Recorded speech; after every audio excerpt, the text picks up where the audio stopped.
एक दिन बच्चों ने पिकनिक जाने की बात कही। ये सुनते ही अंकिता की रूह कांप गई, क्योंकि उसे एक पुराना किस्सा याद आ गया। ये बात तब की है जब अंकिता 10 क्लास में पढ़ रही थी। एक दिन टीचर ने पिकनिक का प्लान बनाया था। अपने सभी दोस्तों के साथ अंकिता ने भी जाने के लिए हां कर दी। पिकनिक पर जाना था पावागढ़। पूरा स्कूल पिकनिक जा रहा था, इसलिए करीब 30 बस सभी बच्चों को ले जाने के लिए तैयार थी।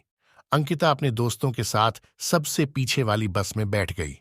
सभी हंसते मस्ती करते हुए बस से जा रहे थे। तभी कुछ दूर जंगल के पास पहुंचकर उसी बस से तेज आवाज आई। ये वक्त रात के करीब 1:30 बजे का था।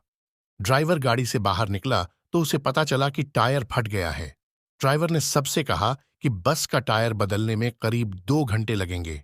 आप सब नीचे उतर जाइए, मैं इसे बदल देता हूं। आप लोग पास के ढाबे में जा सकते हैं, वहां गर्म गर्म चाय पी लीजिए, और मैं इस टायर को फटाफट बदलने की कोशिश करता हूं। ड्राइवर की बात सुनकर सभी बस से उतर गए और पैदल चलते हुए पास के ढाबे में पहुंचे। वहां एक बूढ़ा व्यक्ति चाय बना रहा था। इतनी रात को ढाबा खुला हुआ और किसी इंसान को चाय बनाते देख सबको हैरानी हुई।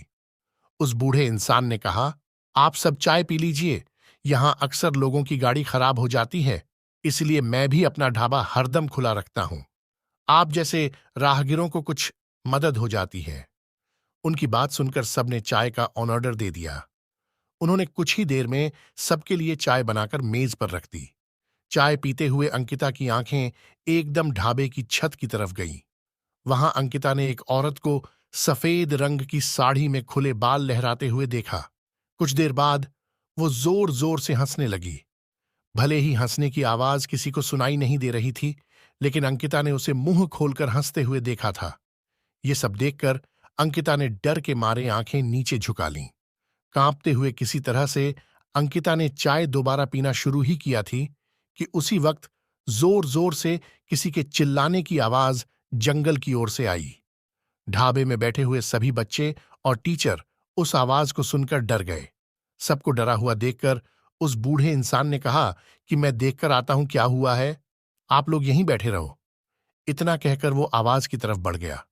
तभी एक लड़की को खून की उल्टी लगातार होने लगी। उसको देखकर सबकी हालत और खराब हो गई। उसी समय एक टीचर ने कहा कि तुम सब आग जलाओ और उसके बगल में बैठ जाओ। सबने मिलकर आग जलाई और गोल घेरा करके बैठ गए। टीचर ने सख्त लहजे में सबसे कह दिया कि अकेले कोई कहीं नहीं जाएगा। वैसे भी सब इतना डरे हुए थे कि अकेले कहीं जाने की हिम्मत हो नहीं रही थी। आग के पास बैठे बैठे 3 बज गए। तब कहीं जाकर वो बूढ़ा इंसान जंगल से लौटकर आया। उसने सबकी तरफ देखा और कहा कि उस चीख को सब भूल जाना, नहीं तो जीना मुश्किल हो जाएगा। इतना कहकर वो ढाबे के अंदर चला गया। तभी ड्राइवर भी टायर बदलकर बस लेकर ढाबे के पास पहुंचा। सभी लोग भगवान का नाम लेते हुए उस बस में बैठ गए। टीचर ने बस में बैठते ही सबको कहा कि कोई एक दूसरे से बात नहीं करेगा, सीधे सब सो जाओ। टीचर की बात मानकर सब चुपचाप बस में ही सो गए। उसके बाद पिकनिक स्पॉट पर पहुंचे और करीब 1 हफ्ते बाद घूम कर आ गए।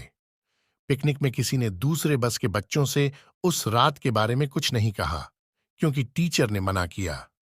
लेकिन पिकनिक से लौटते ही सबने अपने दोस्तों और दूसरी क्लास वालों को इस भूतिया घटना के बारे में बताया। आज पिकनिक का नाम सुनते ही यही भूतिया ढाबे की कहानी अंकिता के मन में आ गई, और बच्चों को पिकनिक भेजने से उसे डर लगने लगा। कहानी से सीख: बीती घटनाओं को भूल जाना ही अच्छा है, नहीं तो जीवन भर वो घटना डराती रहती है।